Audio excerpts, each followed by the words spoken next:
Not Nerd Podcast, episode 364. Every day I'm scrobbling.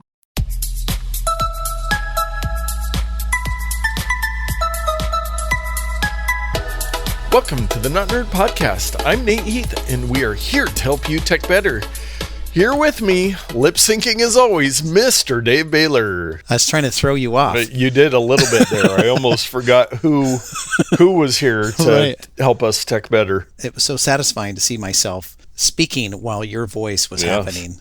I might have to just make some videos out of it, your voice and me talking. But I'm going to edit the audio first to make you say what I want you to say. So as you should. Something that's inappropriate or whatever. As vulnerable over and over and over again. Yes. Well, we've almost survived, Dave. It is, as we record, nearing the end of Cyber Monday. Ooh, yes. Did you do any shopping over the last month that these deals have been going on? Yeah, I think Black Friday started back in February, and it just finished here today. I did get, as I mentioned earlier to you, at work, a computer. Spent and saved a few $100s on it, so that was good. But other Black Friday deals, there were so many tempting deals, but I lack one very important thing, and that is money. For example, there was a great deal on Topaz.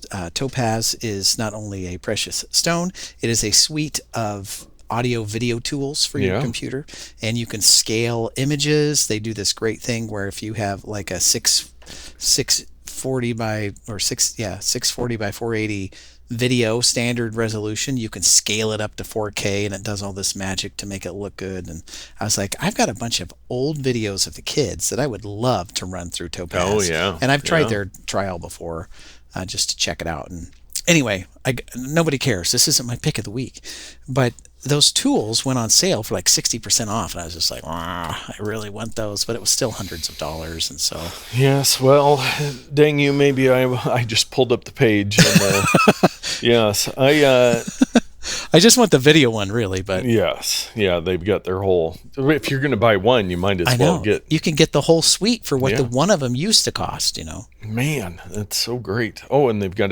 image quality. Oh, me up.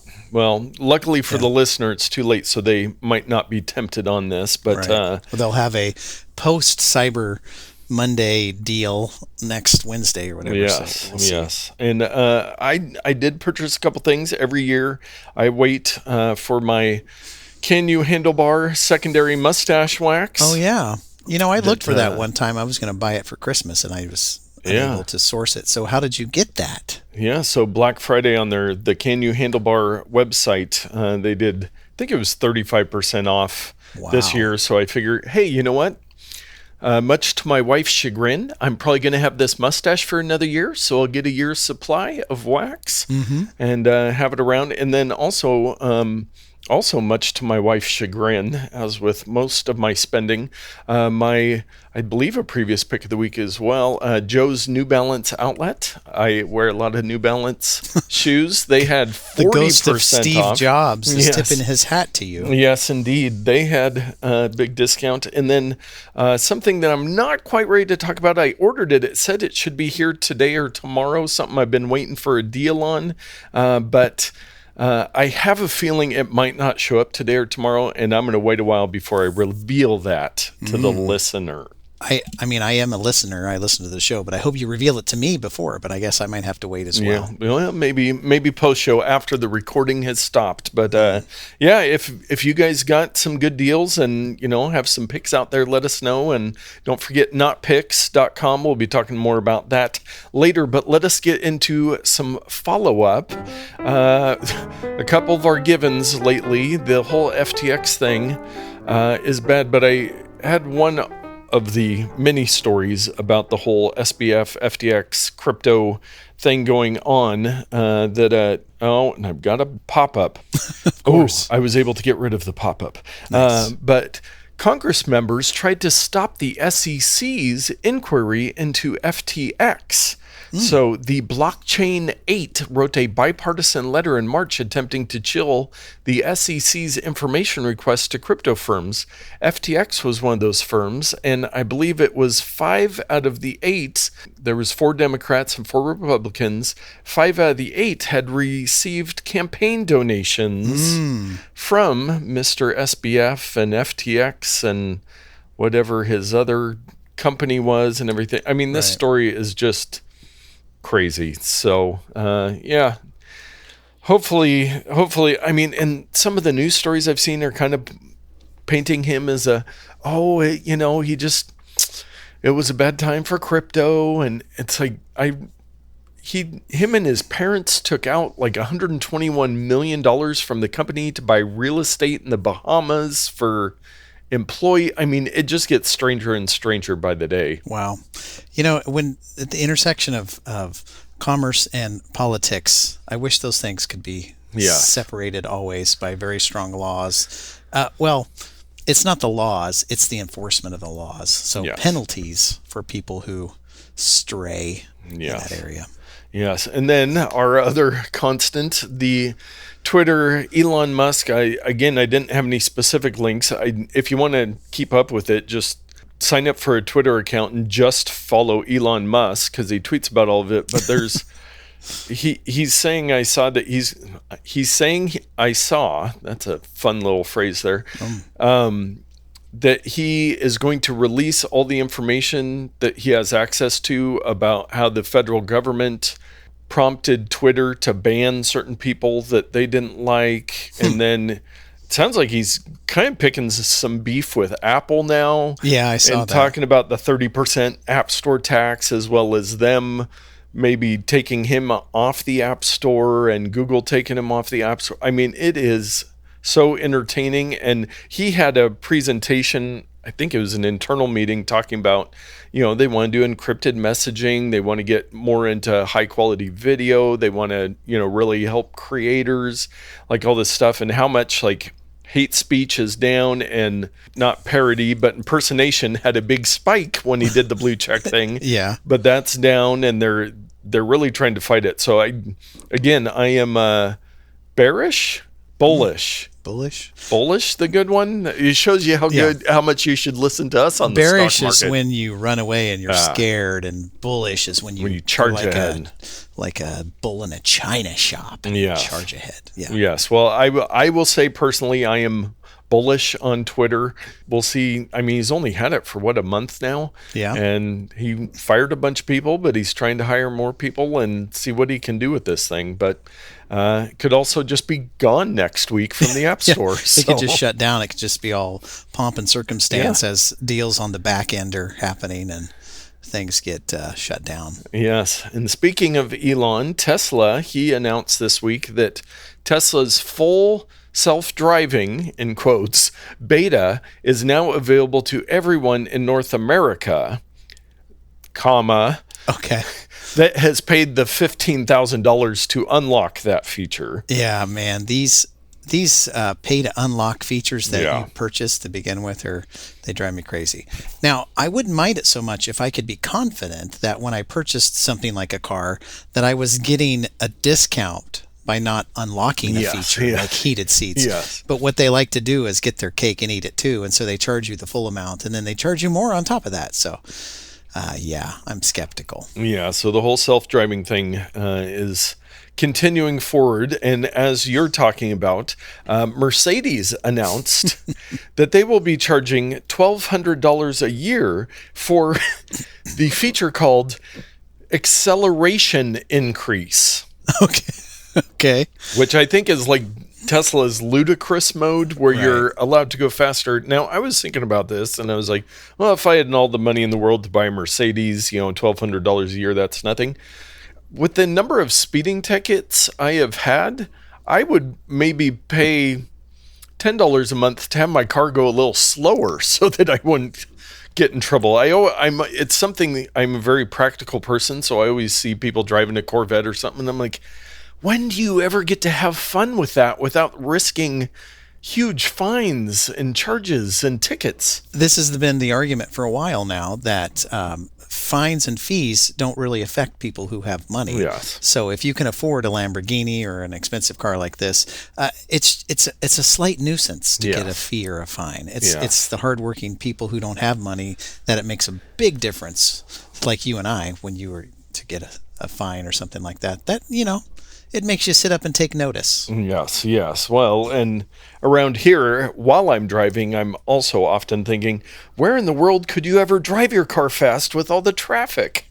Yeah, you'd have to get out on interstate in the middle of nowhere. Yeah. But anyways, a lot of these car companies are doing this subscription type feature stuff. I think somebody was doing for the heated seats. That was BMW. Yeah, BMW, and it's just... Yeah. I really desperately want an electric or hybrid car. I believe in all that tech. I want all that stuff, but I do not want to subscribe to features at all. Yes. None. Zero. Yes. You already got a car payment. I know. And then you've got a subscription payment on top of that. So crazy. Yes. Well, we've been talking about some of the shady things that Qatar was doing for the World Cup with all the surveillance and the cameras and everything. But I found this is just a short article that I linked to from Jason Snell over at Six Colors, but he's linking to a longer article at 538 about the some of the technology in game that they are using. Every ball has 2 bits of technology that iPhone users will be familiar with: an accelerometer and an ultra wideband chip. Now, it's not an Apple ultra wideband. I'm assuming. No, it's I'm sure it's a Qatari wideband. Yeah, who makes soccer balls these days? I'm not quite sure. Wilson, yes, we'll go with Wilson. Combined with optical tech, think of the line calls at most high-level tennis tournaments. Match officials have detailed information about the location and trajectory of the ball at all times. The chips are recording and transmitting data at a rate of 500 frames per second, allowing for far more precision than even a TV camera broadcasting at 50 or 60 frames per second. So then they have some machine learning algorithm that flags potential calls, mostly offsides, which is a very confusing rule as it is. But so there are lots of technology in Qatar, and I watched a couple of the games. I didn't know. I did hear that Fox is broadcasting the games in 4K. Are they upscaled 4K or native 4K? Well, that would be the question. My guess is they're upscaled. Yes, and they probably have it at your 680 by 480 to transmit from Qatar to the U.S. and then use Topaz Labs to upscale to 4K in real time. Makes sense. Yeah. Well, Windows. We just had our monthly patch update last week, but Windows 8.1 is on its deathbed. Prepare now. So Windows 8.1 support ends January 10th. And for anyone out there still on Windows 8.1, buy a new computer. At this time, if it has Windows 8.1 on it, it's probably just time to buy a new computer or figure out a way to get Windows 10. Now, I can't remember, but Windows 7 lost support earlier, right? They're still not supporting 7. No, yeah, 7, that one out, who knows, all time has lost relevance, but a couple years ago. But Windows 8.1, it didn't have very wide distribution. You know, a lot of people waited from 7 and went to 10, and Windows 8 was a mess, and 8.1 was a little bit better, but it's going away. So now you have an excuse if you've got that Windows 8.1 computer to move on. Totally. But what you don't want to move on from, Dave's Pro Tip of the Week. This tip this week has to do with something I was working on today. Ooh. I was trying to manage some files in my photo library, and I remembered we discussed a few weeks ago about duplicates, and I was like, I gotta check this out. And so it was going to be my tip of the week this week. I wanted to make sure that everybody who is in the iOS ecosystem knows how to find and remove duplicates from their photos library.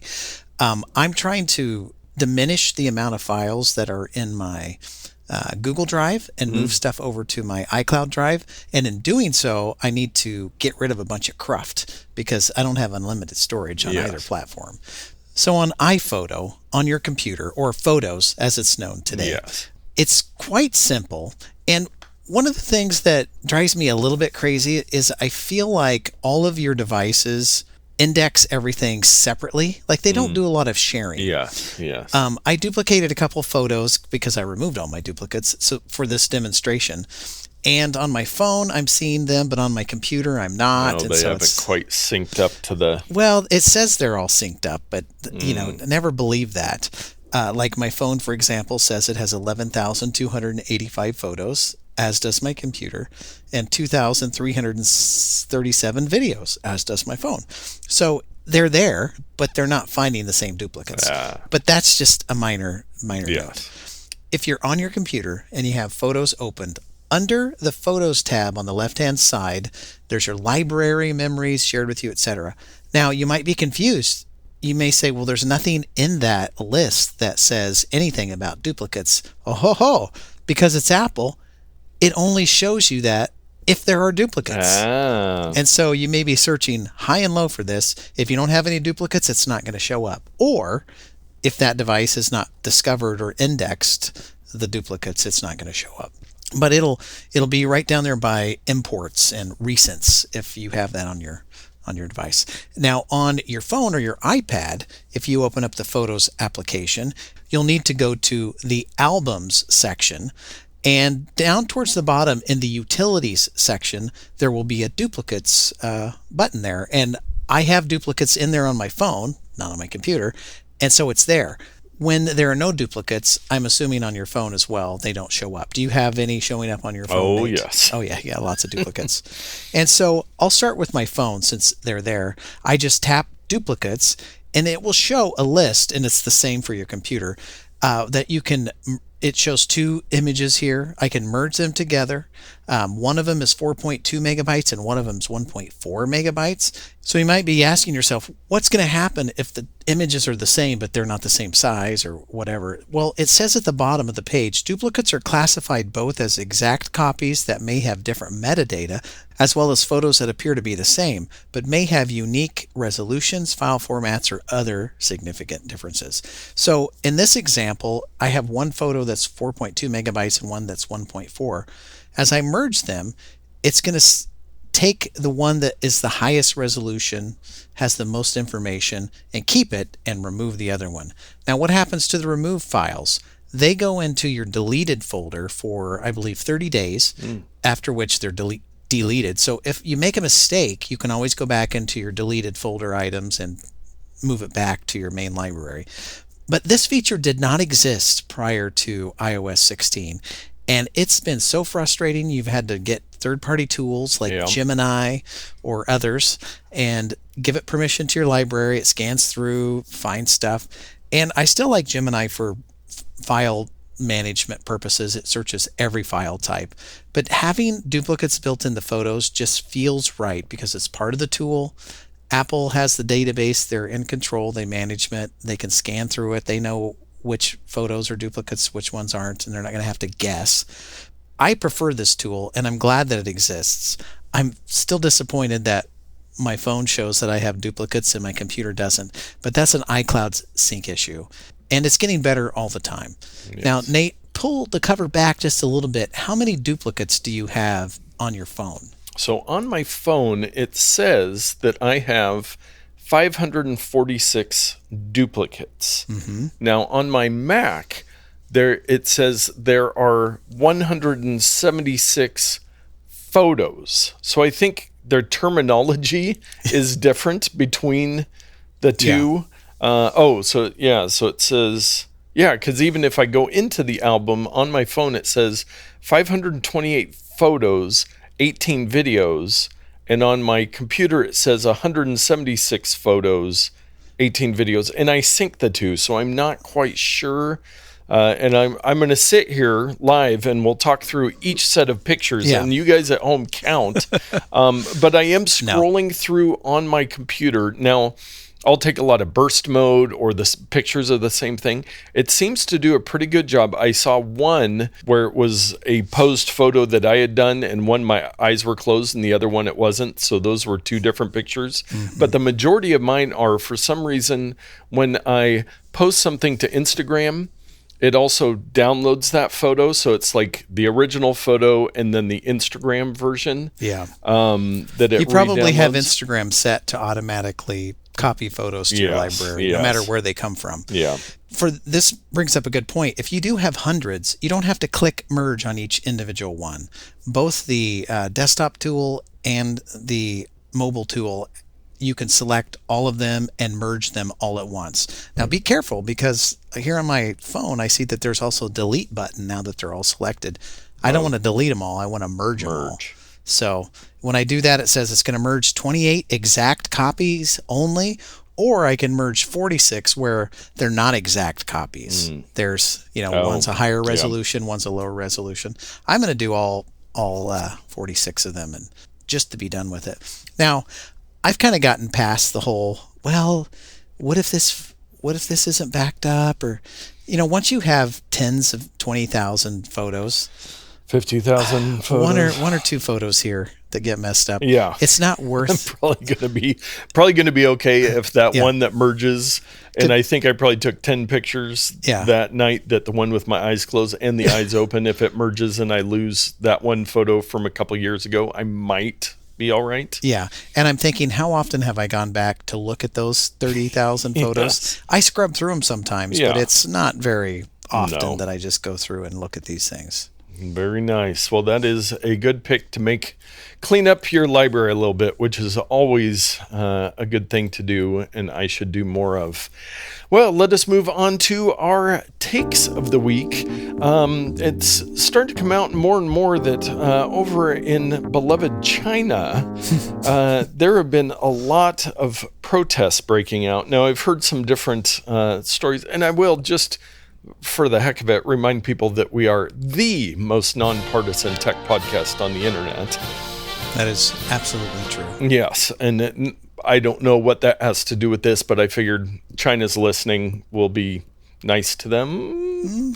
No, never. No. But one of the reports is one of the Foxconn plants where they make iPhones. Protests have broken out, and a lot of it has to do with COVID lockdowns, and they're having a lot of COVID cases, I think more than they've had throughout the entire last 2.5 years right now in China. So they're locking people down. There was one place, an apartment building, where there was a fire and people had been locked into their apartments for quarantine. A little different quarantine than we had here. Yeah. And so there's a lot going on. Then I even heard, going back to the World Cup, that people in China are watching the World Cup games and they're seeing these, this stadium filled with people, maskless, having a wonderful time. And they're going, wait, why are we literally locked inside of our apartments right now? Yeah. So very interesting times in China right now. There was already some problems with iPhone production, I think we might have mentioned, but if I haven't said it before, here in the United States and most of the world, it relies quite a bit on stuff coming out of China. But there's also some stuff that's not so great that happens in China. So we will watch this and see what happens over there, but pretty crazy. Stay tuned for more. Yes, on our other podcast, Happenings in China. This one, kind of a funny headline or misleading. I don't know. I'll read the headline. How about that? Amazon Alexa is a, in quotes, colossal failure, on pace to lose $10 billion with a B dollars this year. Yeah, it's one of those things. Amazon went out and spent all this research and development making this voice assistant. And they bet hard that people would use this assistant to shop for things on Amazon.com, and they would make revenue by giving people another avenue to purchase their products. Well, I think me, like most people, we use it to play music. Some people who are adventurous might have it add things to a shopping list, but it's usually what is the weather, what time is it, set a timer, play some music. Absolutely none of those things earn Amazon money. Yes. And in fact, they cost Amazon money because they have to run a server somewhere that's fetching that information and sending it down to the user. So I'm not exactly sure that Echo's going to be around and Alexa with it much longer, which makes me sad because I use the tool all the time. Yeah. Well, and I'm hesitant on this because they're talking about how the hardware division has lost a lot of money and they sell the devices at cost or below cost. But I think there is still value to it for the Amazon ecosystem. I mean, people have Echo or Amazon devices. They shop on Amazon. They have Amazon Prime.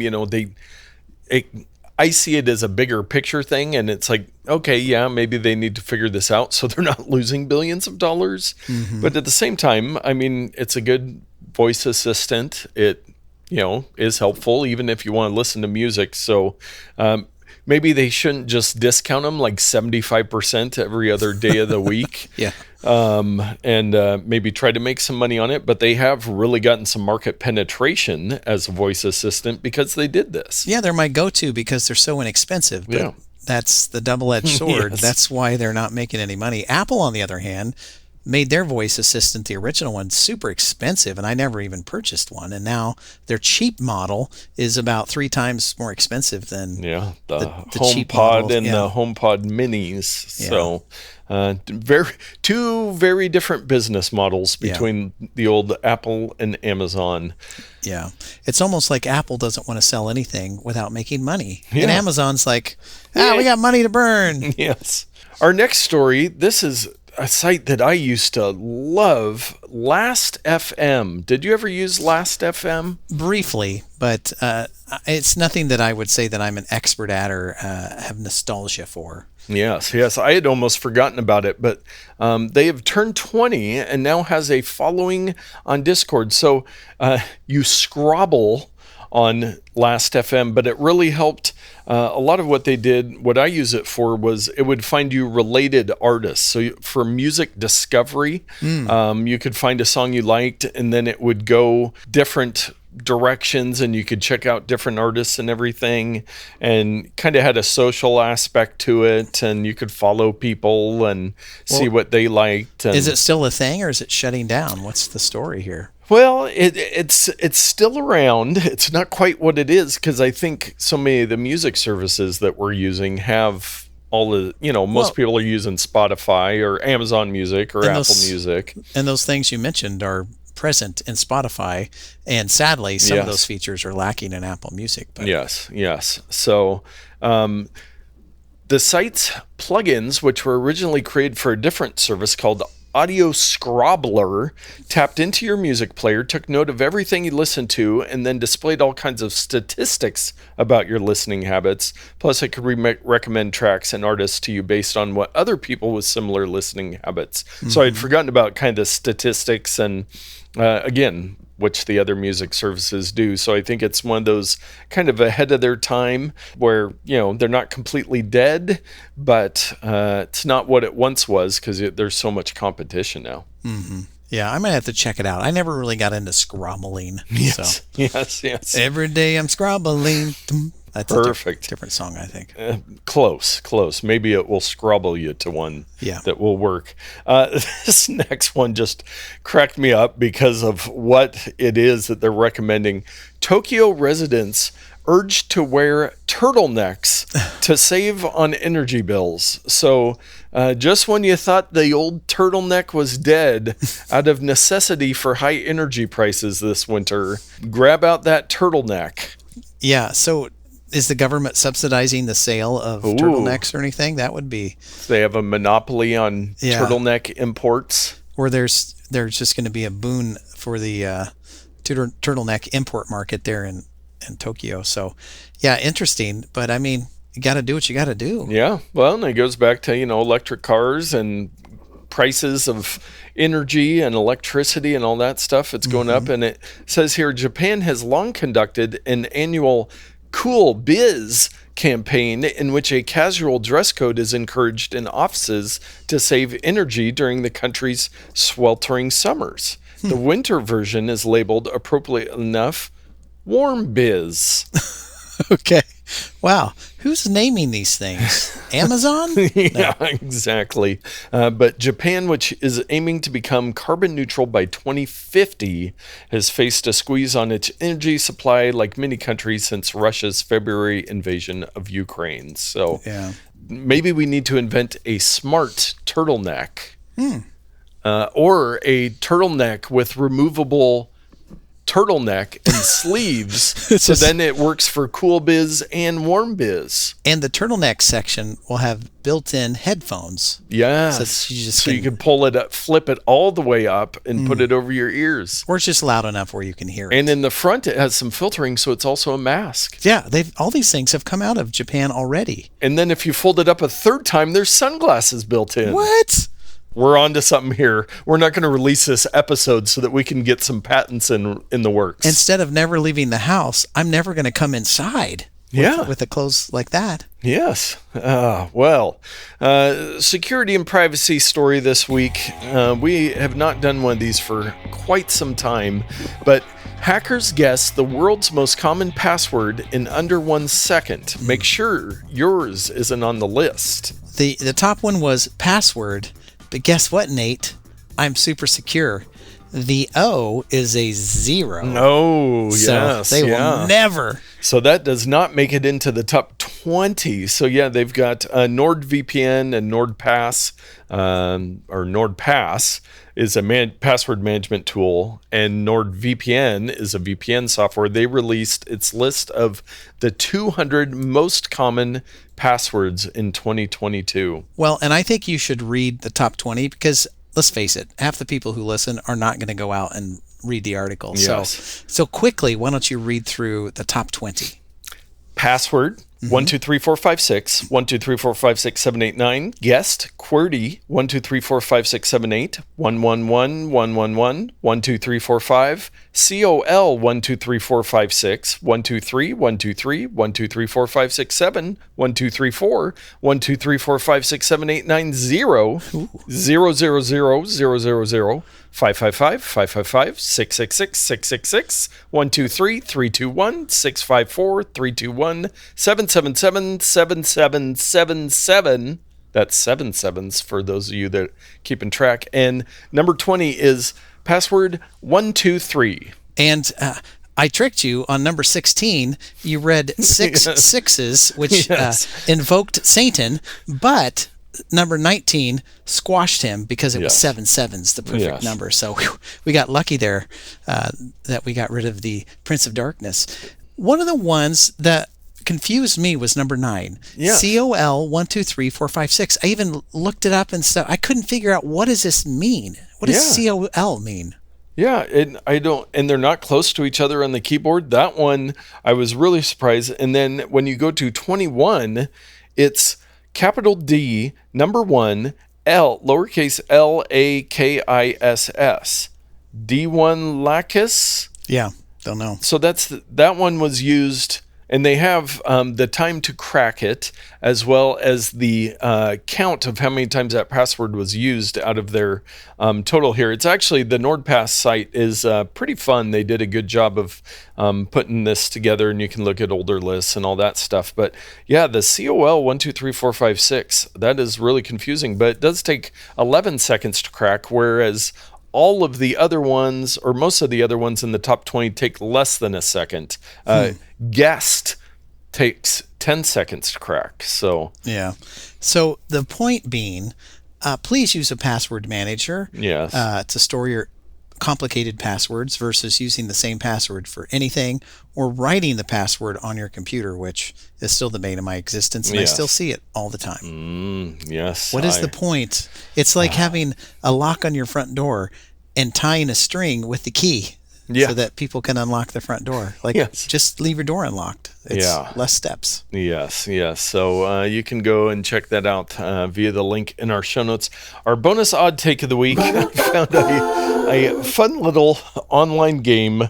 It is Antidepressants or Tolkien. Can you guess if the word is an antidepressants drug or a Tolkien character? Oh boy. Wow, I've never heard of this so game. We'll start with the first one for you. Celebrian with a little accent over the I. I think that's a drug. Drug? Okay, let's see. Oh no. Elf Lady of Lothlorien, the daughter of Celeborn and Galadriel, as the wife of Elrond. She was also known as Lady of Rivendell. Wow, by me reading that, I just made up for all the Black Friday spending I did with my wife, because she is a big Tolkien and all things fantasy. Well, it makes sense. I didn't know Elrond's wife, but he's got the daughter played by Aerosmith's frontman's daughter. Liv Tyler, yeah. What's the guy's name? Steven Tyler? Steven Tyler's daughter, that's it, yes. Yeah, so I won't go further into this just in case it only has, one quiz, because I don't want to spoil it for people. But I thought that was pretty fun, and we got you on the first one. We did. So. It's the accent. If they have an accent, it's probably Tolkien. Yes, there we go. Well, you know what else has an accent? Our picks of the week. That's right. This is a spicy. What have I done? A spicy pick of the week. So I was actually using most of the show to try to find the pick of the week. We could tell. Yeah, my silence was deafening. But I want to pick a program that I feel is very good, and I've not completed it because I keep filling my time with other garbage.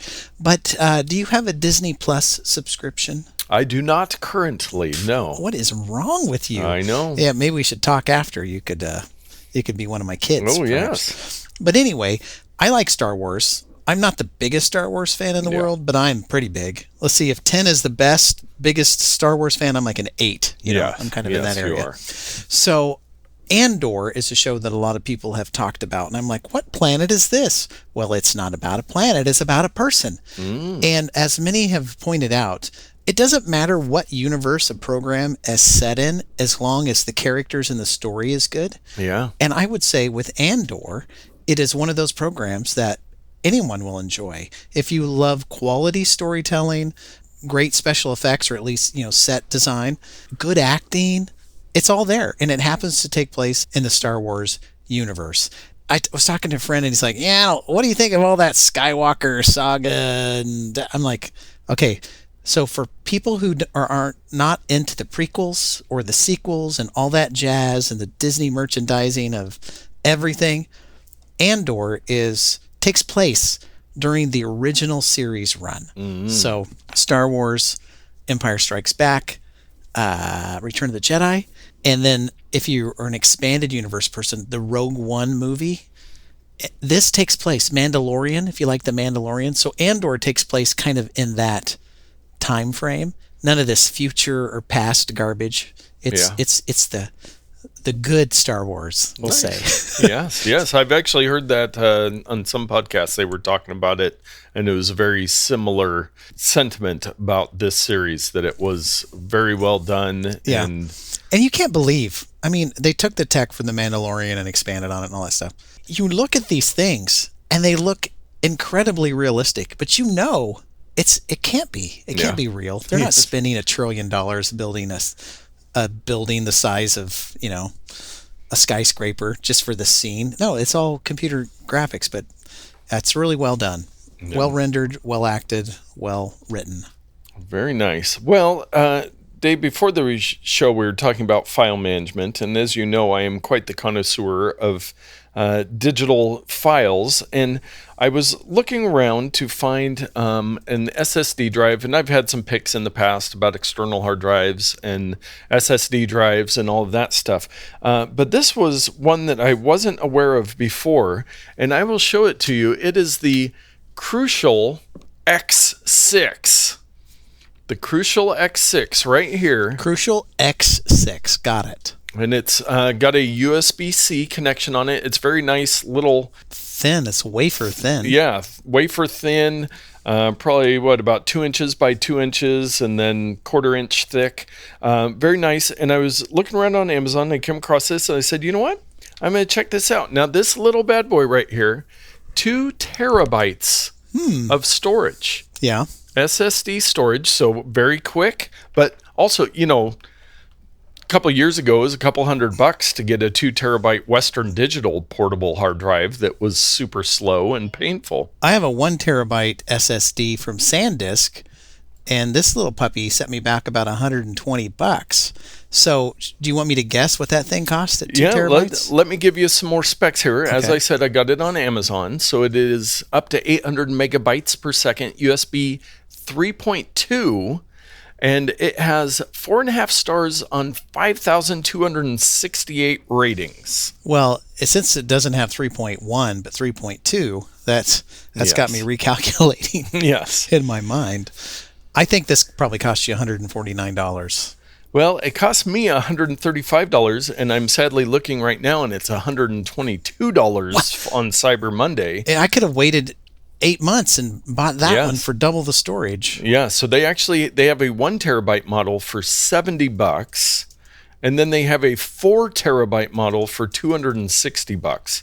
And Crucial is a good name, it's a good, and reliable storage brand. Yeah. So if you're looking for some external storage, and if an SSD would be helpful, check these out, because $135 is $134.99 is what I paid for 2 terabytes of fast, compact storage. So now I can have more files. Yeah, man. Yeah. So the retail's $200 on that, and the 4 terabyte one is going to be $260. So now is the time to buy that. And now I'm sitting here rubbing my chin, going, "Do I have $120?" But you know what I need to do is stop buying all these external drives and buy my disk array that I want that has like 5 disks in it. Cold storage. Yeah. Yes, that's a discussion for a different day. Well. I did want to mention notpicks.com. We've got that up and running. We're working on getting all of our past picks of the week up there. So you can go check that out. Take a little look around. Click on those links. Most of them are affiliate. A lot of Amazon affiliate. Now that we hopefully, fingers crossed, have that going, and we'll keep going now that we've set it up a little bit differently. And I was going to let people know, I briefly mentioned last week, we're going to get some contests going, but if you want to help out, if you want to help us find pictures, it takes a lot of work to get all those products entered in there and kind of get them personalized. But if you want to help out with that, let us know, and we've definitely got some tech we can take care of you. But we're going to have some contests coming up real soon once we get a couple more products on there where you can do even more stuff to win free stuff. Who doesn't want free stuff? I don't know. I mean, that's why they listen to the show, is for free advice. Yeah. So you double up on that, and you go to notpicks.com, and you'll win free stuff. So it's win-win-win around here at Not Nerd. And don't forget, one of those free things might be a custom print from a 3D printer. Oh, yes. Which my daughter has some requests. Oh, does she? From your 3D printer from her YouTube videos. So I printed a Batman bust. I'm looking at the picture right now that I took of it the other day, and I am just completely flabbergasted at the intricacy and quality. That's amazing. Who would have thought? Who would have thought? Well, with that, before we go down any more rabbit holes or take any more side steps, we are going to wrap up this episode. Share it with a friend, share it with a foe, share it with somebody you don't even know, so we can all get out there and tech better.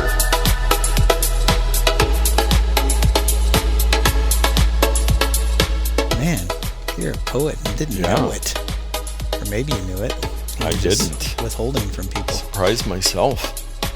1 2 3 4 5 6 1 2 3 4 5 6 7 8 9 guest QWERTY 1 2 3 4 5 6 7 8 1 1 1 1 1 1 1 2 3 4 5